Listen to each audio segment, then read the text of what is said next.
Sir, ആദ്യമായിട്ട് കേരളത്തിൽ ആശമാർക്ക് honorarium പ്രഖ്യാപിക്കുന്നത് LDF സർക്കാരാണ് എന്നൊക്കെ പറയണ്. സത്യമായി പറയുന്നവനായി രാജാക്കൻ. സർ, ഓണറേറിയത്തിന്റെ കാര്യത്തിൽ രാജ്യത്ത് ഏറ്റവും കൂടുതൽ ഓണറേറിയം നൽകുന്ന സംസ്ഥാനം കേരളമാണ് സർ. എന്താ വിശ്വാസമാവണില്ലേ? എനിക്ക് നിന്നെ മാത്രമേ വിശ്വാസം ഇല്ലാത്തതായി ഉള്ളൂ. കഴിഞ്ഞ 3 വർഷമായി സർ കമ്പ്യൂട്ടർ സാക്ഷരത എല്ലാ ആശമാർക്കും കമ്പ്യൂട്ടർ സാക്ഷരത നൽകിയ സംസ്ഥാനമാണ് സർ കേരളം. അത്രയും വേണോ? വേണം, കുറച്ച് കടുപ്പത്തിരിക്കട്ടെ. എങ്ങനെ കേന്ദ്ര സ്കീമിൽ ഉൾപ്പെട്ട ആശമാരെ ഉൾപ്പെടെ ചേർത്ത് പിടിക്കാമെന്നുള്ളതിന്റെ നല്ല മാതൃകയാണ് സാർ കേരളം കാണിക്കുന്നത്.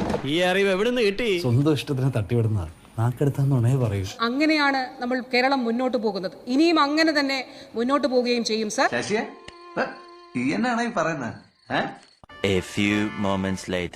പകലെന്നോ രാത്രിയെന്നോ വ്യത്യാസമില്ലാതെ ആഴ്ചയിൽ 7 ദിവസവും ജോലി ചെയ്യേണ്ടി വരുന്ന ആ സാധുക്കൾക്ക് ഇപ്പോൾ ലഭിച്ചുകൊണ്ടിരിക്കുന്നത് ആകെ 7000 രൂപ മാത്രമാണ് സാർ. അത് തെമ്മാടിത്തരമല്ലേ?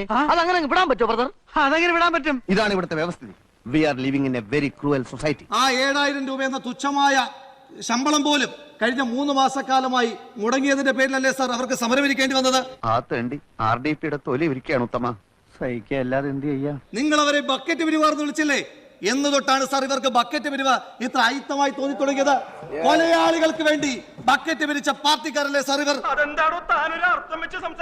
മനുഷ്യനെ താഴ്ത്തി കിട്ടുന്ന സ്വഭാവം പണ്ടേ നിന്റെ രക്തത്തിലുള്ളതാണ്. ഉള്ള കാര്യം തുറന്ന് പറയുന്നതിന് ആരെ പേടിക്കണ്ട. ഈ ആരോഗ്യവകുപ്പ് മന്ത്രി ഇത്രയും വിശദീകരണങ്ങൾ ആ ആശാവർക്കർമാരോട് നടത്തിയോ സാർ? ആ ആശാവർക്കർമാർ കൊടുത്ത ഡേറ്റയുടെ അടിസ്ഥാനത്തിലല്ലേ സാർ ഈ ആരോഗ്യവകുപ്പ് മന്ത്രി ഇടയ്ക്കിടയ്ക്ക് സഭയിൽ വന്ന കേരളം നമ്പർ 1 എന്ന് ഈമ്പ് കൊള്ളുന്നത്? കാര്യം സത്യമാണെങ്കിലും എനിക്ക് അംഗീകരിച്ചു കൊടുക്കാൻ പറ്റുമോ?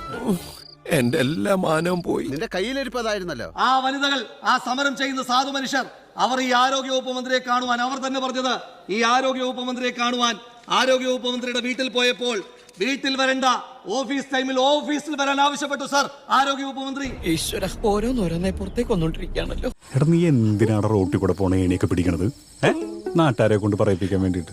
ഞാൻ ചോദിച്ചോട്ടെ സാർ, ഈ ആരോഗ്യവകുപ്പ് മന്ത്രിയും ഞാനും അങ്ങും ഈ സഭയിലിരിക്കുന്ന എല്ലാവരും വീട് വീടാന്തരം കയറി വോട്ട് ചോദിച്ചവരല്ലേ സാർ? ആണെങ്കിൽ കുഴപ്പമൊന്നുമില്ലെങ്കിൽ അതെ, അല്ലെങ്കിൽ അല്ല. നമ്മൾ വോട്ട് ചോദിക്കുവാൻ പോകുമ്പോ ഓഫീസ് ടൈമിലാണോ സാർ വോട്ട് ചോദിക്കുവാൻ പോകുന്നത്? അത് ഉത്തരം പറ. അതൊന്നും എനിക്കറിയാൻ മേല. വോട്ട് ചോദിക്കാൻ പോകുമ്പോ കൊച്ചു വെളുപ്പാങ്കാലത്ത് പോകാം, പാതിരാത്രിയിൽ പോകാം.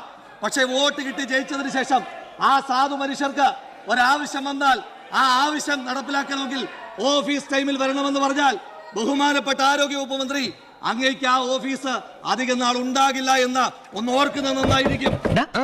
കിട്ടിയാ? ഇല്ല, ചോദിച്ചു വാങ്ങിച്ചു. നീ എവിടെ പരിപാടി അവതരിപ്പിച്ചാലും ഇത് തന്നെയാണല്ലോ നിന്റെ വിധി.